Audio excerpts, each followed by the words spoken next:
Today, we are thrilled to bring you an in-depth look at Battle for Brooklyn.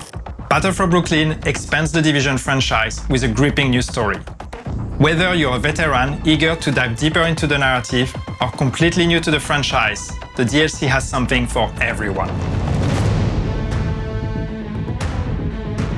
For the first time, players can explore post-pandemic New York in the fall, navigating iconic Brooklyn neighborhoods. You can tackle the new challenges solo or in co-op, making this DLC exciting for everyone. Let's take a look at what awaits agents in Brooklyn. Battle for Brooklyn is set in the faithfully recreated Brooklyn neighborhoods of Brooklyn Heights and Dumbo, including some familiar areas for the Division 1 players, as well as some new areas never explored in the franchise. Main missions take place off-site to allow for a greater bespoke story experience on your first playthrough. And the traditional side missions are replaced by replayable missions you can access from the open world.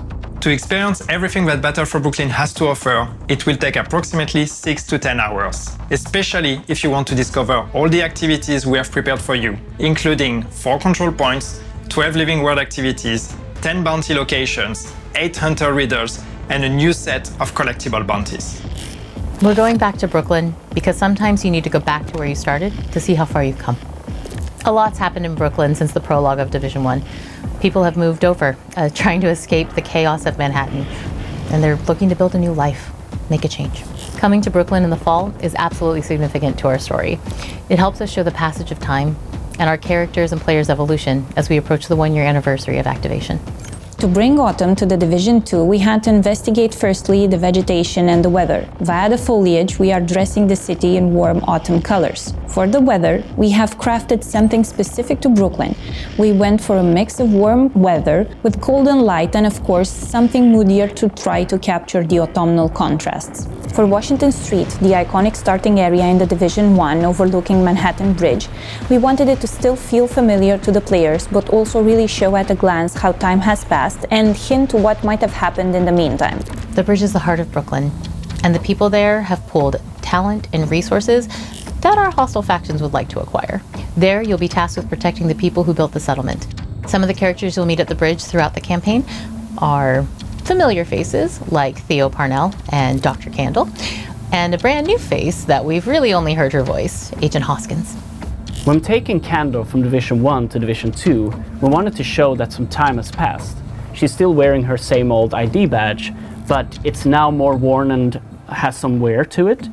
And my colleague Marie's ID badge here at Massive actually proved as a perfect reference for this because it has seen some better days.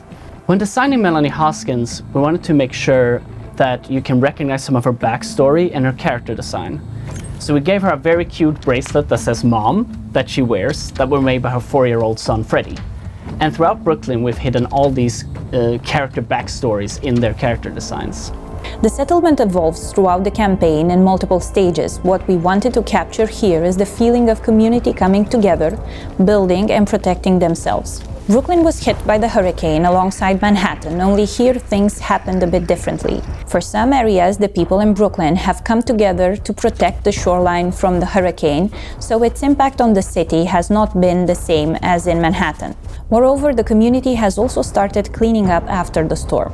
People in Brooklyn strive to rebuild their lives. They are looking into covering their base necessities in terms of food and water, so they are using the available space inside the city to do so, including the rooftops. In the DLC, players will actually be facing an enemy that they are usually used to or that they have been fighting already, and that's the cleaners. But there's a special twist on those cleaners because they actually have a new weapon, which is what we call the Purple Flame. People might be familiar with the idea of the Purple Flame. Those who have played the Incursion, the Mirror Estate, they might have seen that already. This is something we introduced back then. But in this DLC, in Battle for Brooklyn, the cleaners have been able to find ways to mass produce this weapon, and this is really their main way of bringing destruction. This is how they've launched the assault on Brooklyn now, using that new weapon to really try to erase Brooklyn from the map.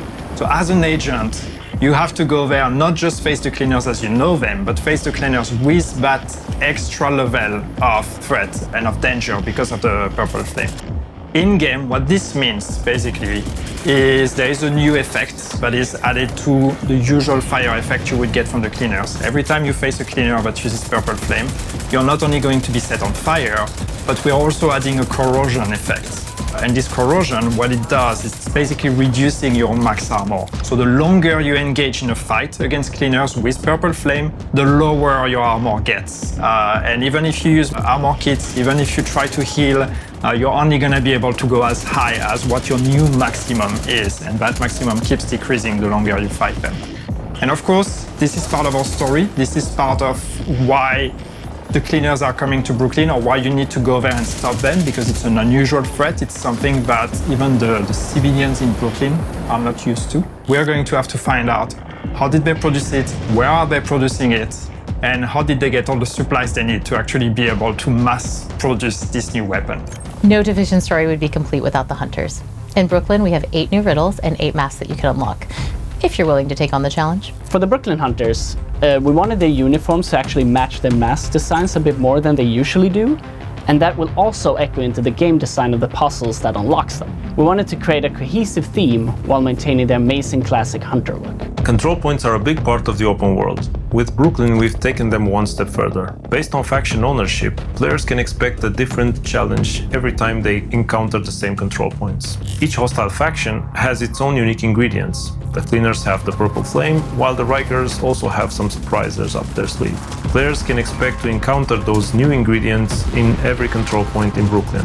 For players wanting a bigger challenge, increasing the global difficulty will also have an impact on the amount of ingredients that they encounter in the control points. Smart Cover returns in Battle for Brooklyn as a reimagined skill for PvE and PvP. Using the Smart Cover will reinforce cover, grant buffs to offense and defense, and enhance pulse resistance for all allies. Players can choose between 2 variants, the Precision Smart Cover and the Fortified Smart Cover. Both variants have some stats tuned differently for PvP. In the DLC, we have a new exotic mask called the Catalyst, and it's actually perfect against the Cleaners as it gives bonus for dealing and receiving status effect damage. So while burning, you can maintain ADS without disruption. When doing the effect for the Catalyst, we wanted to invoke the feeling of a dying fire. So when you move, the air stokes the fires, causing the mask to flare up more and more the faster you go. But when you stop, the fire slowly dies and only smoke remains. Battle for Brooklyn launches on May 27, 2025. The DLC will be available on PC, Xbox, and PlayStation. For those of you who already own The Division 2, Battle for Brooklyn will be available as a standalone product for €14.99. The Battle for Brooklyn Deluxe DLC will also be available, including exclusive cosmetics. You can visit Ubisoft Store to see the options and wishlist the DLC. If you have friends who don't own the game yet, let them know that the DLC will also be available for new players in our new Gold Edition and Ultimate Edition, giving them immediate access to the main game, Warlords of New York expansion, and the Battle for Brooklyn DLC in May. No matter through which edition you decide to get the DLC, it comes with a level 40 boost, allowing you to jump right into the Battle for Brooklyn campaign, and 50 stash space slots, also accessible in the main game. Working on the Division 2 DLC was an exciting challenge for us. We're thrilled to be bringing players back to New York, and we can't wait for you to play the Battle for Brooklyn DLC. Thank you for watching. Now, let's go where it all began. And don't forget to mark your calendars. The rendezvous is planned for May 27th. See you in Brooklyn, agents.